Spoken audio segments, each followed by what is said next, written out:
it's now 100 years since drugs were first banned, and I had a kind of personal investment in this whole issue when one of my earliest memories is of trying to wake up one of my relatives and not being able to.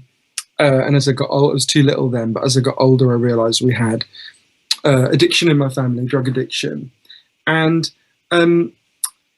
you know, I realized we were coming up to this 100th anniversary, this moment since, you know, when drugs are first banned in the United States and it's then imposed on Canada and on Britain and other places. And I thought of myself as someone who knew quite a lot about this subject, but I kind of suddenly realized that there were loads of incredibly basic questions that I just didn't know the answer to. Like, why were drugs banned 100 years ago? What happened then? Why do we carry on with this approach when it doesn't seem to be working? What are the alternatives like in practice? And what really causes drug use and drug addiction?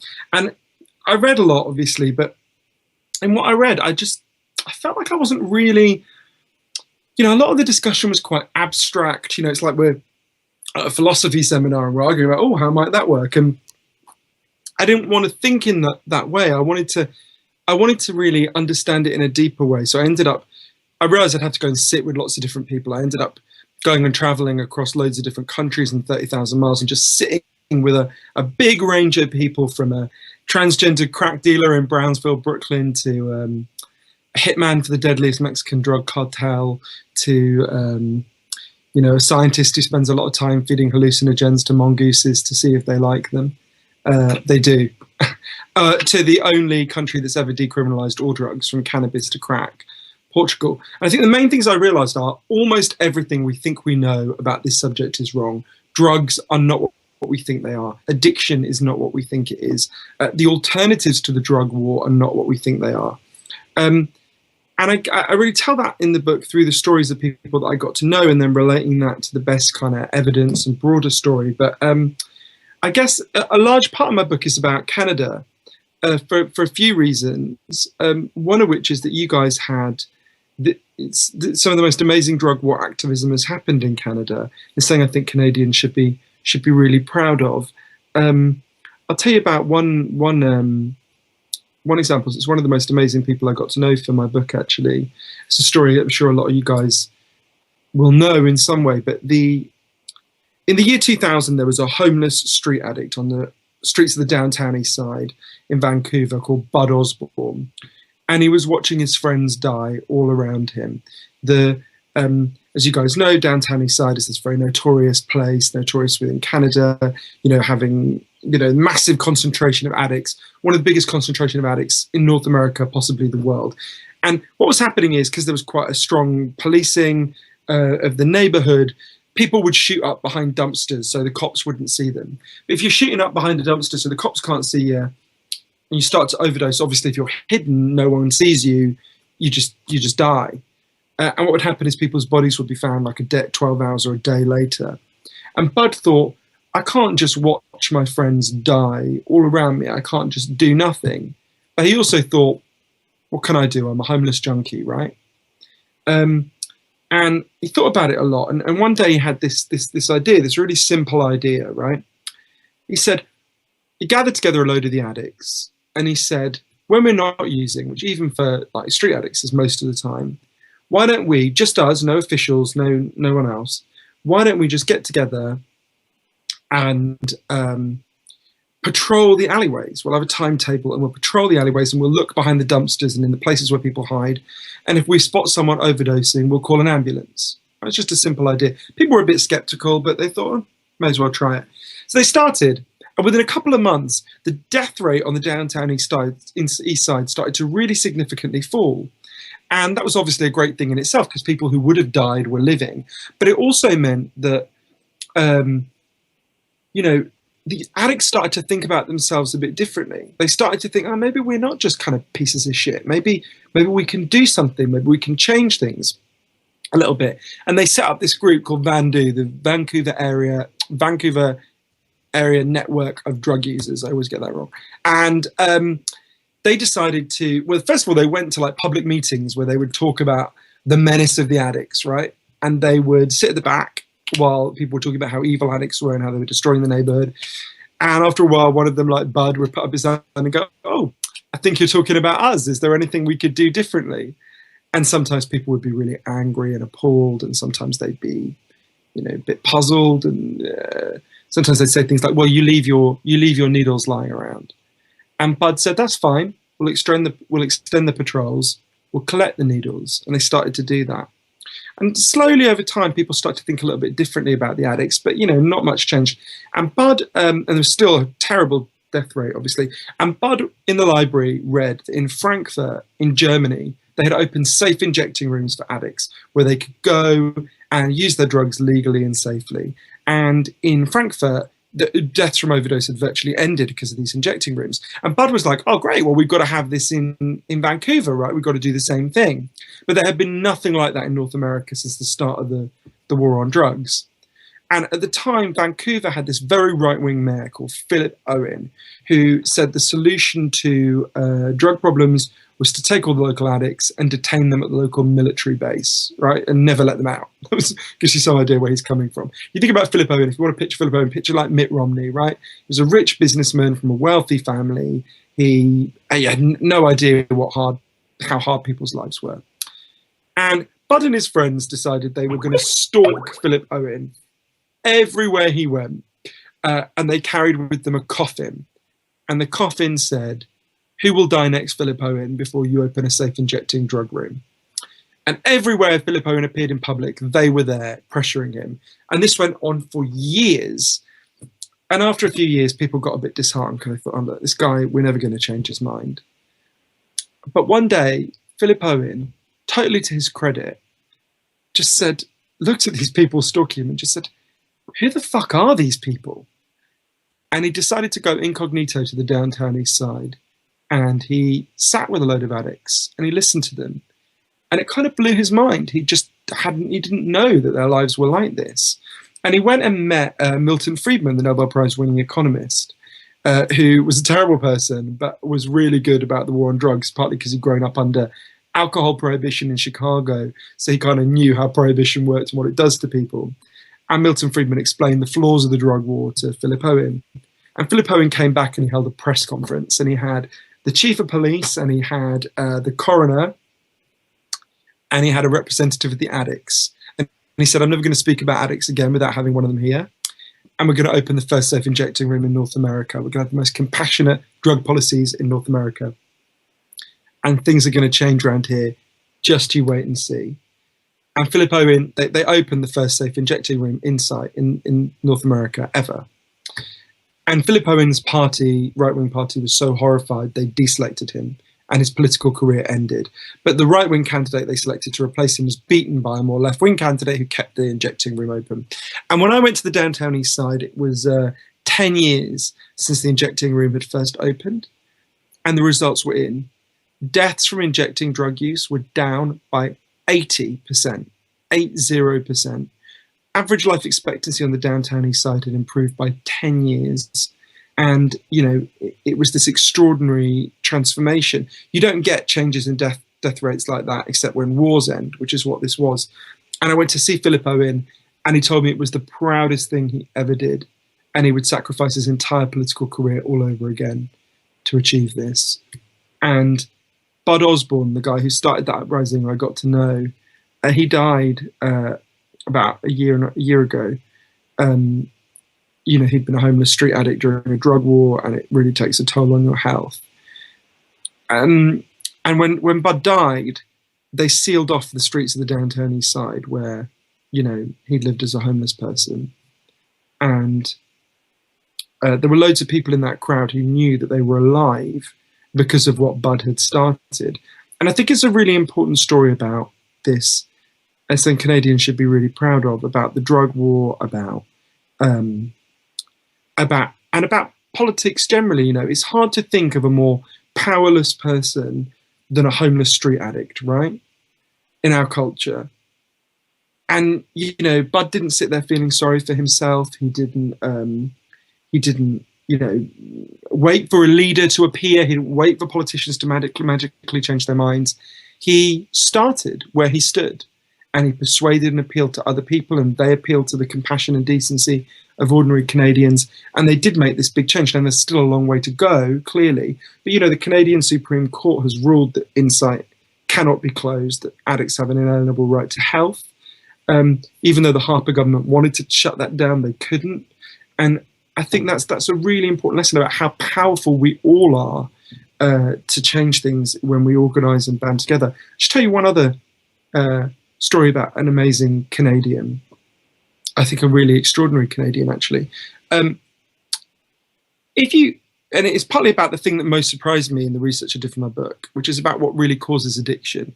If you had said to me 4 years ago, what causes, say, heroin addiction, I would have looked at you like you were a little bit simple-minded, and I would have said, well, obviously, heroin causes heroin addiction, right? We've been told a story for 100 years that's become part of our common sense. We think that if, you know, the next 20 people to walk into your room, if they all used heroin together for 20 days, on day 21, you'd all be heroin addicts, because there are chemical hooks in the heroin that your body would start to physically need. And that's what addiction is, right? That's definitely what I believed. The first thing that alerted me to the fact there's something not right about this is when I came to Canada and I spoke to some doctors, including Gabor Mate, and he explained to me, if I step out of this conversation now and I get hit by a car and I break my hip, I'll be taken to hospital and I'll be given loads of diamorphine, right? Diamorphine is heroin. It's actually much better heroin than you ever get on the streets because it's medically pure. Whereas the stuff you get from the doctor is, you know, contaminated. Stuff you get from dealers is obviously contaminated. Very little of it is actually heroin. What the doctor gives you is 100% heroin. And in hospitals, people are given this heroin the whole time, right? If your grandmother ever had a hip replacement operation, your grandmother took loads of heroin. This goes on for very long periods of time. Now, if what we're told about addiction is right, what should happen to those people in that hospital? Well, in those hospitals, some of them at least should become addicts, right? This has been studied very closely. It doesn't happen. And when I learned that, I thought, oh, this is so weird. That just didn't make sense to me. I didn't understand it until I came to Vancouver and I interviewed an amazing man called Bruce Alexander, who's a Canadian citizen, and really an extraordinary man. He's, as I say, he's a professor of psychology. And Bruce explained to me the idea of addiction we have comes in part from a series of experiments that were done earlier in the 20th century. They're really simple experiments. When you go home, you can do them yourself if you're feeling a little bit sadistic. You get a rat and you put it in a cage and you give it 2 water bottles. One is just water and the other is water laced with either heroin or cocaine. If you do that, the rat will almost always prefer the drugged water and almost always kill itself. So there you go, that's our theory of addiction, right? But in the 70s, Professor Alexander comes along, having worked on the downtown east side, and says, well, hang on a minute. We're putting the rats in an empty cage. They've got nothing to do except use these drugs. Let's do this differently. So he built a cage that he called Rat Park, which is basically heaven for rats, right? Everything a rat could possibly want in life, it's got in Rat Park. It's got cheese, it's got coloured balls, it's got loads of friends, it can have loads of sex, and it's got both the water bottles, the normal water and the drugged water. But this is the fascinating thing. In Rat Park, they don't like the drugged water. They almost never use it. None of them ever use it compulsively. None of them ever overdose. And what Professor Alexander, and there's loads of human examples you guys can ask me about if you want, but what Professor Alexander says is this shows that kind of the right-wing ideas about addiction and the left-wing ideas about addiction are both wrong. The right-wing idea is it's a moral failing, you know, you're a hedonist, you party too hard, all that stuff. And the left-wing theory is that, you know, it hijacks your brain, it takes you over, it leaves you completely helpless. What he said is, what if it's not, you know, what if it's not your morality and it's not your brain? What if it's your cage? What if addiction is an adaptation to your environment? You know, we all have a need to bond and connect. And when we're happy and healthy, we'll bond and connect with each other. But if you can't do that because you're isolated or traumatized or beaten down by life, you'll bond and connect with something that gives you some sense of relief. That might be gambling, it might be porn, it might be cocaine, it might be alcohol. But you're going to bond and connect with something because that's our nature. And we have to reckon with the fact that for a lot of people in our culture, life looks a whole lot more like that isolated cage and a whole lot less like Rat Park. So anyway, I feel I've now sucked up to the Canadian element, and no, there really is a lot about Canada in my book. So yeah, if you guys want to ask any questions, I'm very happy to take them.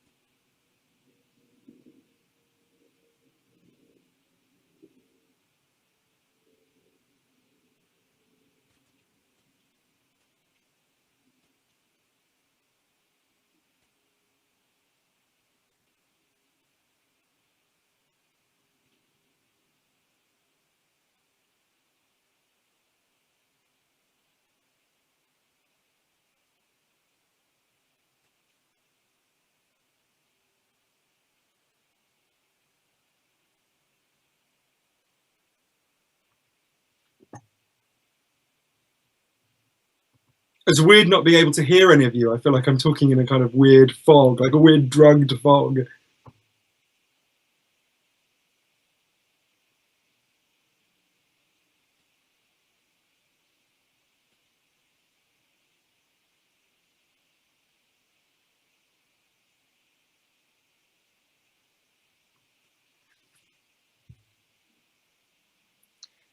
So I'm just going to read this out. In Vancouver in 2004, the RCMP tried to stop an OD resuscitation program. Dr. Mate taught them some wisdom that will save anyone with a respiratory emergency. The program was allowed to continue. In Ontario, public health teaches how to kill users and anyone else with any respiratory emergency, chest compressions only. Any thoughts? This is a really important question, I think, which is partly, so this is a thing that's run all the way through the drug war, which is, what would be the best way to put it? There's often a belief, sometimes articulated openly by prohibitionists and sometimes implicitly, that it's better to let addicts die to teach a lesson to everyone else, right? And sometimes this is stated overtly. This guy called Eric Sterling, who wrote the drug laws for the United States from 1979 to 1989. He was on the House committee. He was the lawyer who worked for the House committee that had to formulate the drug laws, actually literally write the words, right? So he was in all the meetings. And he told me, I want to remember, some of the details of this might not be right, but if I remember rightly, someone came, basically it was the height of the AIDS crisis, and someone comes and explains to the senators or the House members, you know, that needle distribution and things like that will massively reduce the epidemic. And one of them said, effectively, well, do we want to reduce the epidemic? I mean, if all the heroin users die, great, we won't have any more heroin users. You know, and that's stating very candidly something that's implicit in a lot of the ways of talking and thinking about this, which is, you know, do we want them to live? Do we, you know, you often get, you know, so for example, think about drug testing for ecstasy, right? There's a very simple test you can do now. You go to everywhere where people use ecstasy, and you could do simple tests to check for particularly dangerous contaminants, right? And most places don't do this. The governments discourage it, even though it would massively save people's lives, because they kind of say, oh, well, then you'd be telling people ecstasy was safe. And I think this is very revealing, this opposition to harm reduction. And although I don't know about the specific attempt to stop an OD resuscitation program in Vancouver that you mentioned, it would certainly be part of that much wider and deeper pattern. And one of the things we have to do is rehumanize addicts and explain, no, their lives really matter. You know, we have to start from this incredibly basic premise. I'll tell you about one other, just quickly, one other, of all the many terrible things I uncovered or learned about from my book, one of the worst was about this case. I went to Arizona. I wanted to write about the American prison system, and I knew that Arizona was bad. I mean, obviously the entire American prison system is horrendous, even in liberal places like New York City, but I knew that Arizona was particularly bad, so I went there. And when I went there, I met this woman called Donna Leon Ham, who's an amazing person who works on prison reform. And I asked her this question that I asked loads of people, right, which is like, tell me about something that shocked you in the time you've worked on this. And she went through this big long list, and somewhere down the list she said, there was the time they put that woman in a cage and cooked her. That was quite bad. And then she carried on. And I said, like, sorry, Donna, could you just go back a second?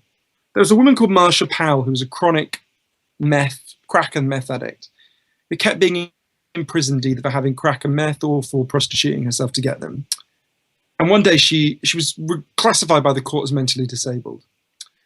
And one day she woke up in Perryville prison in Arizona and she was suicidal. And the guards took her out of her cage and they put her in what's called a holding cell, which is literally a cage exposed to the desert, right? And they just left her there. And bear in mind, Arizona is the desert. And she cried and she shat herself and she begged for water, and the guards either ignored her or, if you believe the other prisoners, mocked her. And I do believe the other prisoners. And eventually, by the time they called the ambulance, she had been cooked. Now, to me, the most shocking thing about that is that no one was ever criminally punished for what happened to Marsha Powell. They murdered that woman, and no one was ever criminally punished. And when I would say to people, why was no one punished? The answer is basically because addicts' lives don't matter. You know, so partly what we have to do is a huge program of, and I think that's the underlying logic that you're referring to as well. We have to really fight to rehumanize addicts.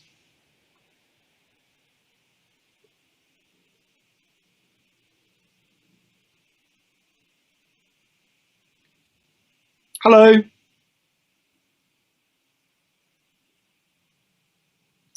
I like your lip piercing. Was it painful? I imagine it was. Okay.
Okay, so hi there. So I read your book, and also in social media, there is a line that is circulated a lot.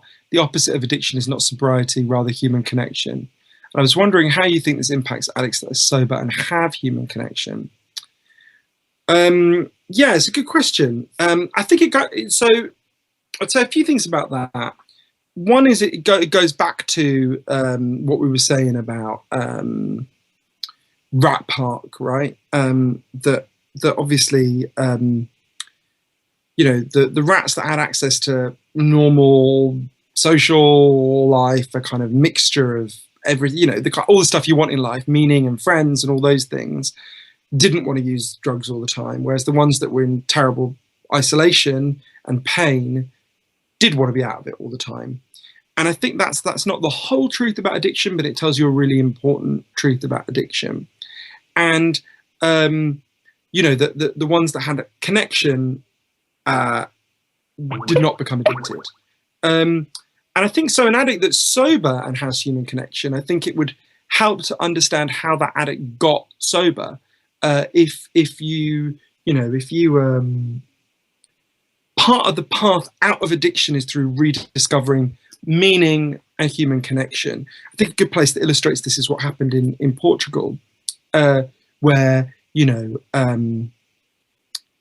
in the year 2000, they had one of the worst drug problems in Europe. 1% of the population was addicted to heroin. It was mind-blowing, and every year they tried the American way more and more, and every year the problem got worse. And one day the Prime Minister and the leader of the opposition got together and basically said, look, we can't go on like this. What are we going to do? So they set up this panel of scientists and doctors to look at all the best evidence, and they agreed in advance that they were going to do whatever the panel recommended.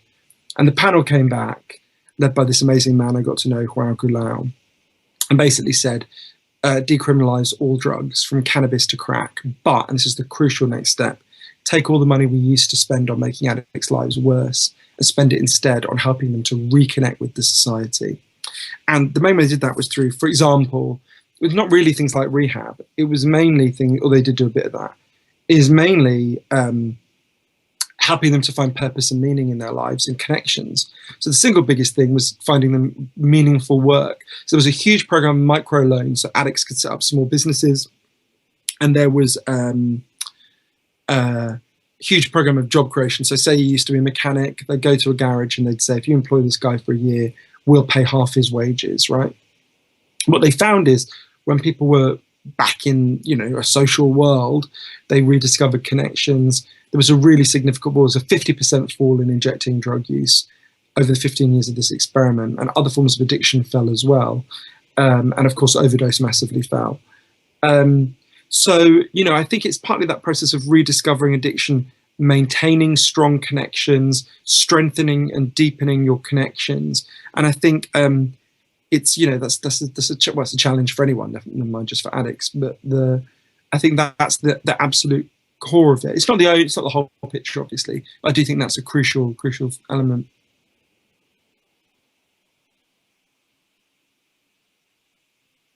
Hello.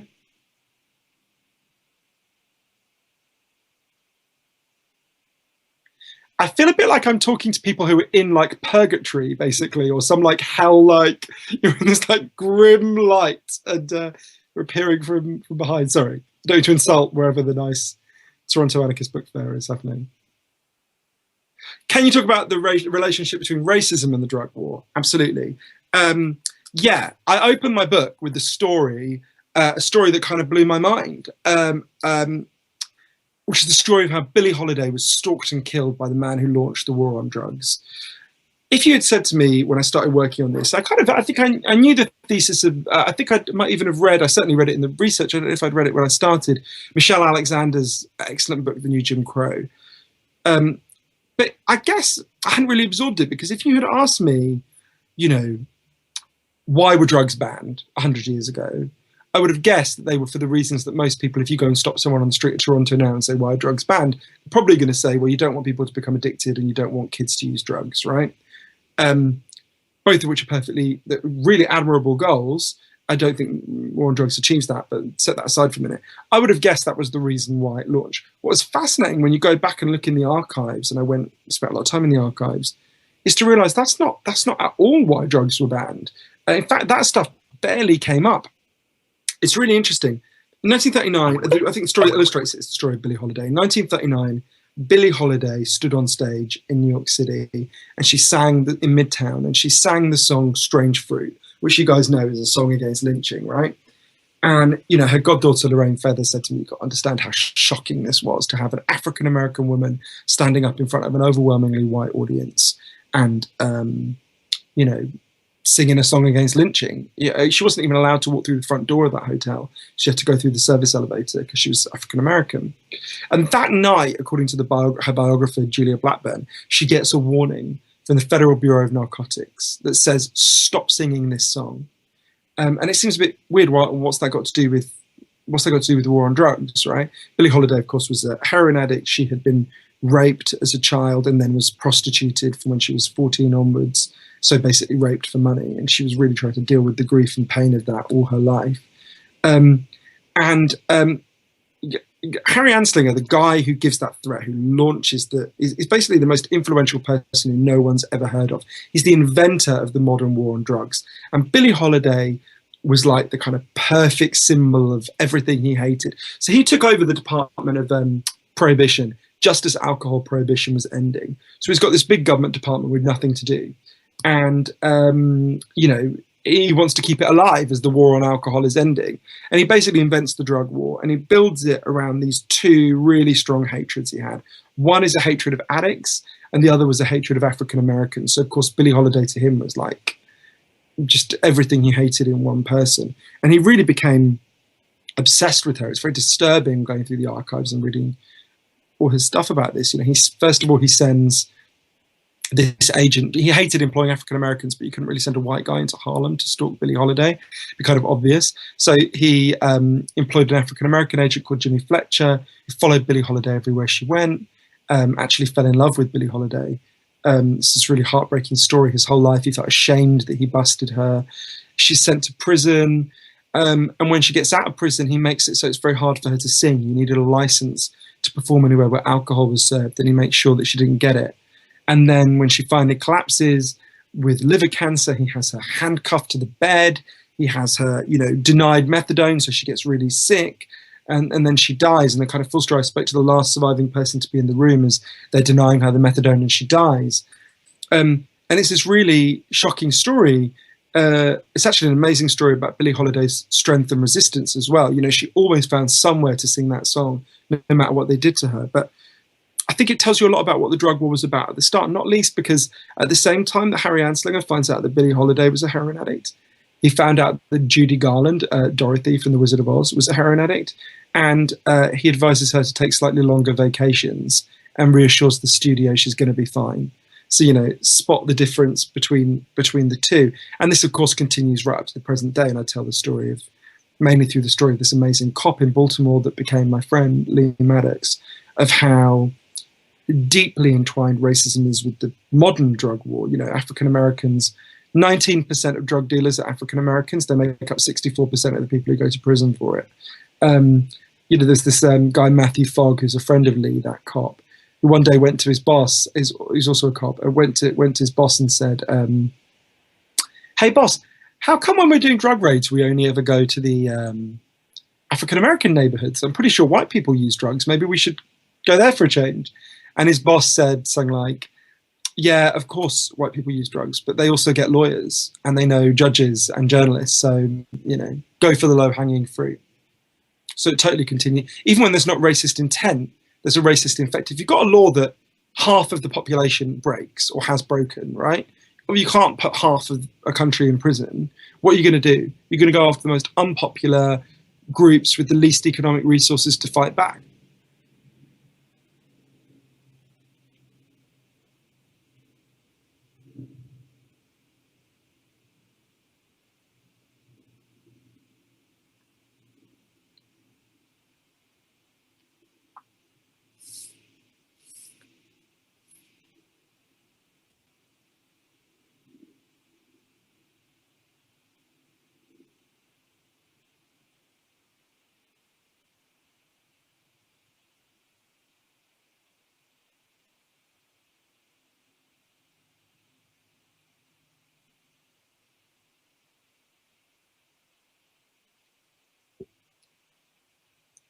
Someone who worked doing street outreach in Vancouver with Van Du is here and says the business association got on board and so did the police. Yeah, I mean, it was amazing how many people, because it transforms a place, it's one of the fascinating things is actually, and by the way, thank you for the work you did, because it's really inspired people all over the world. And I think it's one of the most amazing stories, and you should be really proud of being part of that. You see this all over the world. It's fascinating. I went to Switzerland, right? Switzerland I'm a Swiss citizen as well as a British citizen, because my dad's from there, from the Swiss mountains.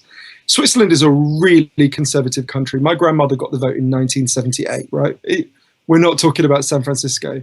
And yet they have legalized heroin for addicts. And it's really interesting about how they did it. And it's similar to what you're saying about the business association and the police. Actually, the way they did it was by really conservative figures arguing for it and making, I think, quite a conservative case, which is basically, sometimes when you talk about legalization, people think you mean like anarchy or a free-for-all. And what they explained in Switzerland was, no, what we have now with the drug war is anarchy and a free-for-all, right? We've got unknown criminals selling unknown chemicals and it's bad anarchy, not the good anarchy. I know this is an anarchist book fair, I need to stress that, the caricature of anarchy. We have unknown criminals selling unknown chemicals to unknown users, all in the dark, right? All chaotically. And what legalization is a process of restoring order to that catastrophic and violent form of anarchy. What happens is you go to a clinic. If you're a heroin addict, you go to a clinic. The doctor gives you the heroin. You can't take it out with you. You have to use it there. You really see people's lives completely transformed. And exactly what you're saying, it was conservative forces in Switzerland that were some of the biggest champions of it, police, businessmen, because, violent chaos is not good for anyone, right? No one wants no one in our culture wants violent chaos. And prohibition is a massive driver of violent chaos. Mostly by transferring the trade to armed criminal gangs, who fuck up the society in all sorts of ways, but also by leaving addicts to be in a state of terrible chaos and distress, which is completely unnecessary, and when you can actually turn their lives around.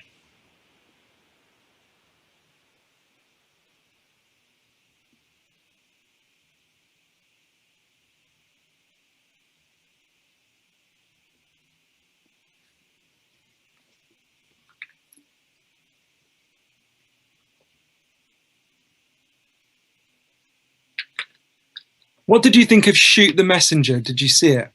Do you know, my brain is so addled at the moment. I'm trying to remember what Shoot the Messenger is. It rings a vague bell. I might have seen it. I've not had any caffeine for 8 hours, so my ability to remember anything is very, very limited.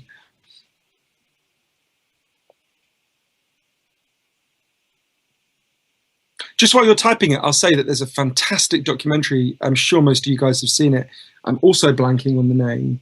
It might even be, I don't think it is Shoot the Messenger, about the downtown east side. Oh God, by Nettie, what's her name? Nettie Wild, is that her name? What's it called? Anyway, it's The Fix, which is absolutely brilliant. I really recommend that to anyone. There's a fair few good drug war documentaries, actually.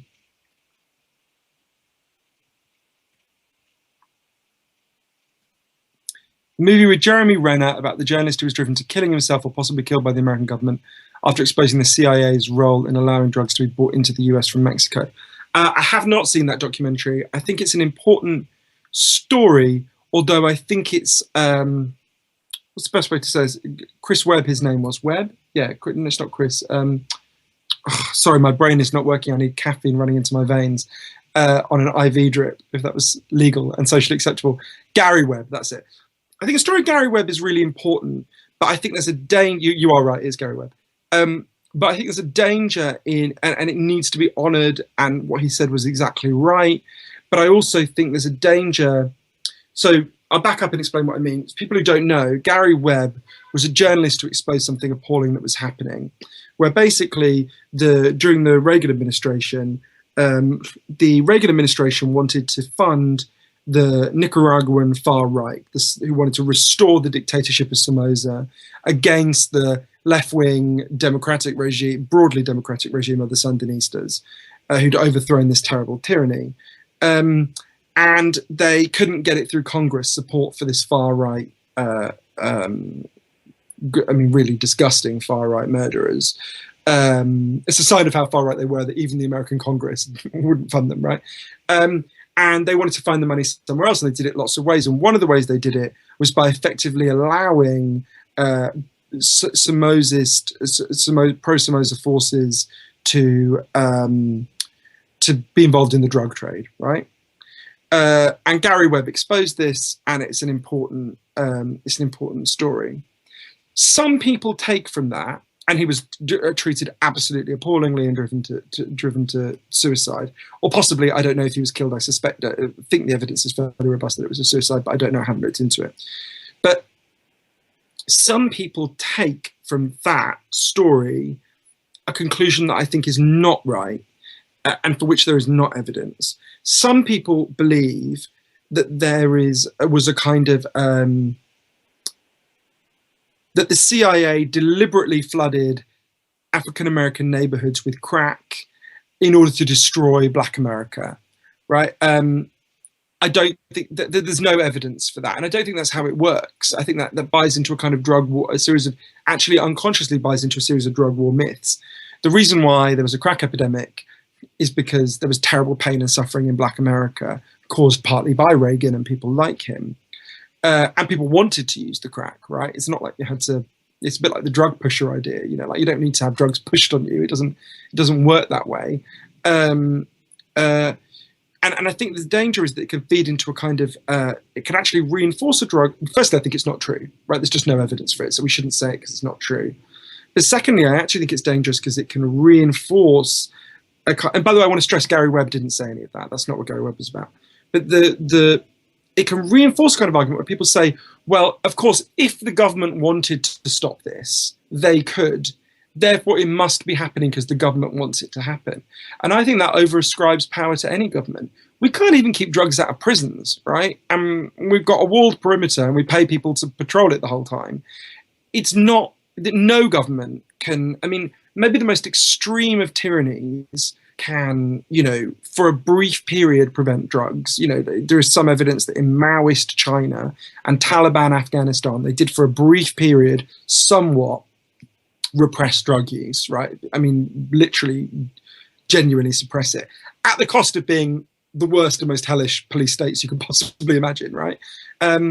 So I think there's a danger that if we buy into this kind of thing, oh, well, drugs must have been there because, you know, the CIA wanted them to be there, and if only the CIA didn't want them to be there, they wouldn't be there. I think there's a danger in that argument. But as I said, I will watch that documentary. I'm really excited to see it, and I do think he deserves to be honoured, and he has been vindicated by history. And in the story he was reporting on, he was completely right. I just think some of the inferences from what he was reporting on that he did not make are understandable but not correct. And I don't say that because I'm prepared to accept any criticism of the CIA going. I just think they're the worst people in the world. But we've got to, you know, we've got to make sure we're accurate.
As a racialized person, I feel that the front of the legalization movement in the US and Canada for marijuana is led by a lot of white people, like people that are able to actually start legitimate businesses in Colorado. Do you have any thoughts on this?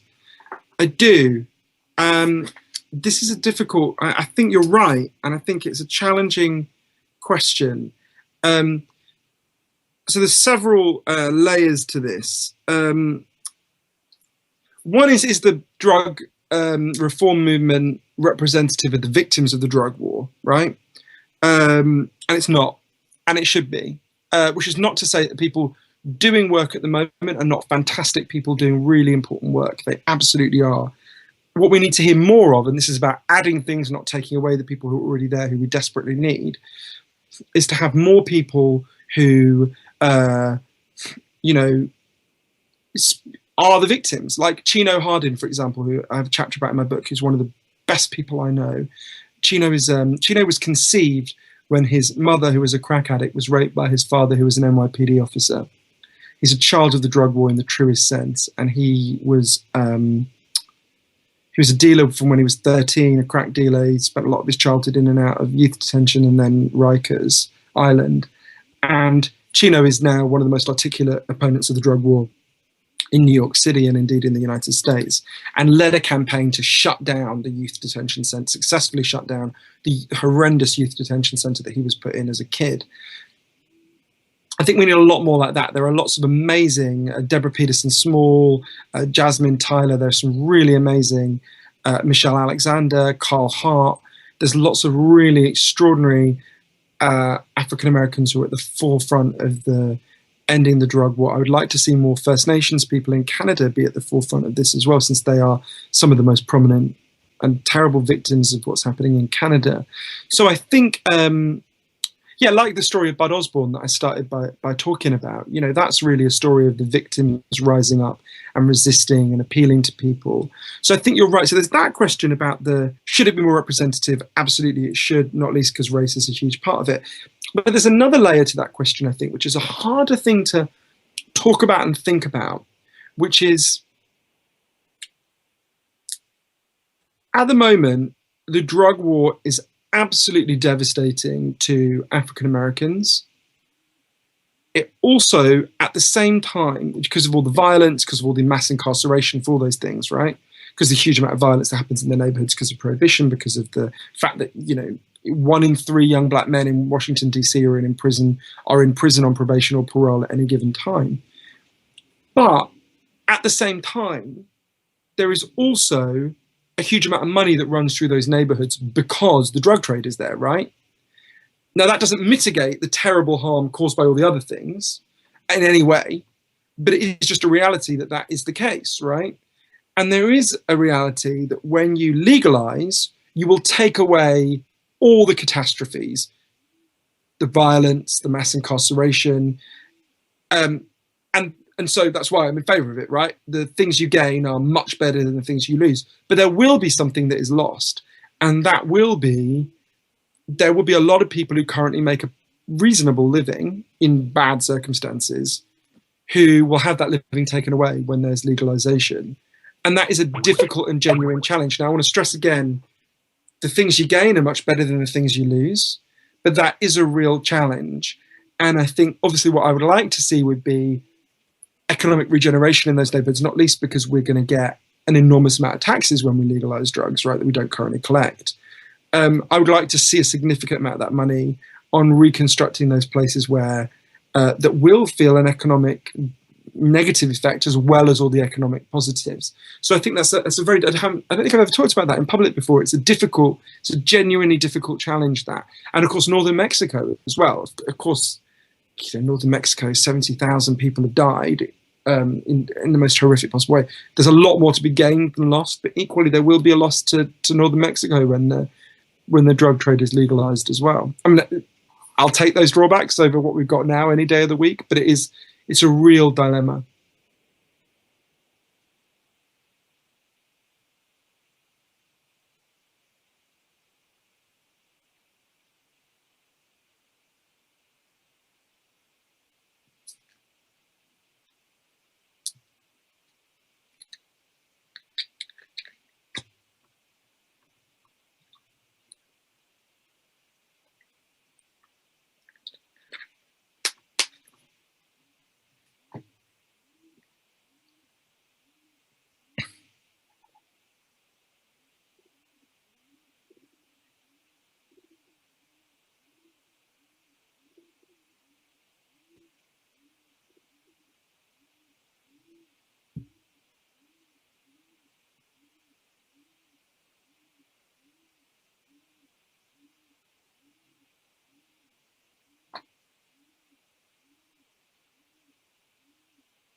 Thank you for at least affirming that. And I was just curious, do you favor legalization over decriminalization or vice versa or something else?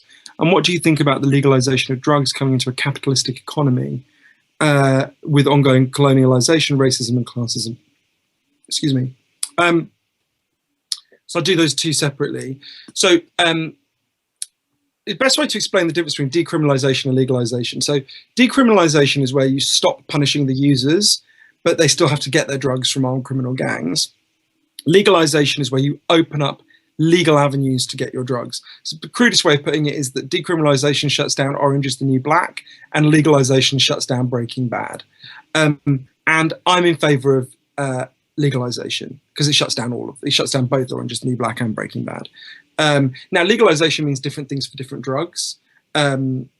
No one wants there to be a heroin aisle at CVS or like a meth aisle. You know, like it means different things for different drugs. Like in Switzerland, there's prescription, you know, you get your heroin prescribed from the doctor. You can't just buy it. So there's different forms of legalization for different drugs according to their dangers and risks and all sorts of other reasons. But I would be in favour of full legalization, which means, as I say, means different things. In terms of the legalization of drugs coming to a capitalistic economy, so there's two things about that, aren't there? If you think about Rat Park, one of the lessons of Rat Park is, an economy that leaves people to be abandoned and isolated and distressed is going to have much higher levels of addiction than societies based on participation and equality and treating people well. It's not a coincidence that Sweden, which has an extremely extensive welfare state, has exceptionally low levels of addiction, and Texas has really, really high levels of addiction, right? It's very related to the way people live in Sweden versus the way people live in Texas. So sometimes you get people saying, well, you can't legalize in Texas then because you'll just effectively have a huge increase in addiction. And what I would say is that's based on a mistaken premise, which is what we're doing now makes addiction worse, right? So what we do is we take addicts who are addicts because they're suffering and in pain, and we impose more suffering and more pain on them, and then we're surprised that they don't stop, right? So a system based on imposing more suffering on addicts and making sure they're more likely to die for the reasons you guys mentioned before, and just generally, having a shitty and catastrophic product supplied by armed criminal gangs, that all makes everything worse. That makes the problems of addiction worse. It deepens people's addictions. Think about Billie Holiday, right? Was she more or less likely to recover when she wasn't allowed to sing and she couldn't get a job and all this misery and suffering was imposed on her? Of course, she was less likely to recover. That's what we do to addicts all over the world. So the first thing we need to do is stop making things worse. Stop imposing more pain and suffering on people. Now, on top of that, you're right, we need to have much more radical social change to deal with addiction. Drug policy on its own can't solve addiction. There has to be much. Bruce Alexander, the guy who did the Rat Park experiment, talks a lot. He says, in addiction, we talk all the time about individual recovery, and that has real value. But we need to talk much more about social recovery. Something's gone wrong with us, not just as individuals, but as a group.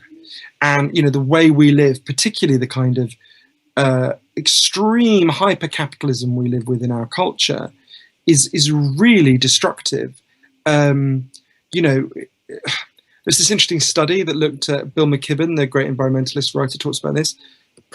The average number of close friends an American says they can call on in a crisis has been consistently declining since the 1950s, whereas the average number of the average amount of floor space they have in their home has been steadily increasing. And I think that's like a useful metaphor for the kind of choice that is forced on us in the kind of hyper-capitalist culture we have. We've traded friends for floor space. We've traded, connections for just stuff. And it makes us really miserable. But we're trained and bombarded constantly from the moment we're born with advertising to tell us that we should do this thing that doesn't satisfy us and actually makes us really miserable at the expense of,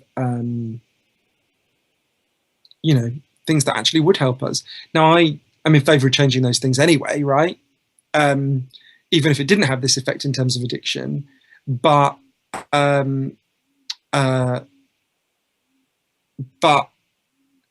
yeah, I think this gives a new impetus to it. It's a bit like Naomi Klein's amazing book, This Changes Everything, which talks a lot about why we have to change, really take on this kind of hyper-capitalism in order to deal with the climate crisis. I think the addiction element adds another layer to this. Someone typed, Portugal a case in point, Vancouver had a legal heroin program, it went well. Yeah, the Naomi program. Yeah, this is a really important program. One of the things you see wherever you have legal heroin programs is a whole range of things.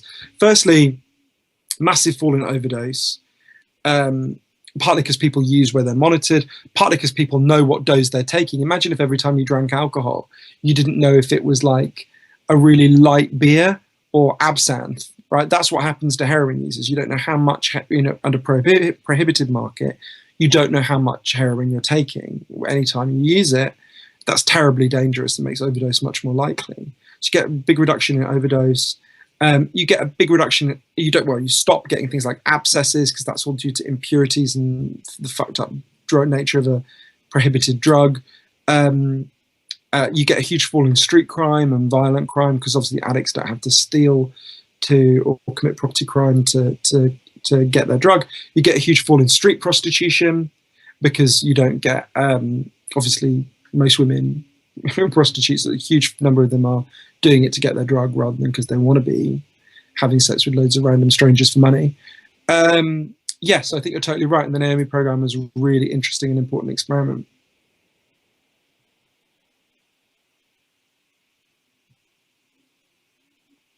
Great. Are you guys happy? Excellent. Thank you so much. I really enjoyed talking to you all. Thank you. I love Toronto. Bye. Thanks again.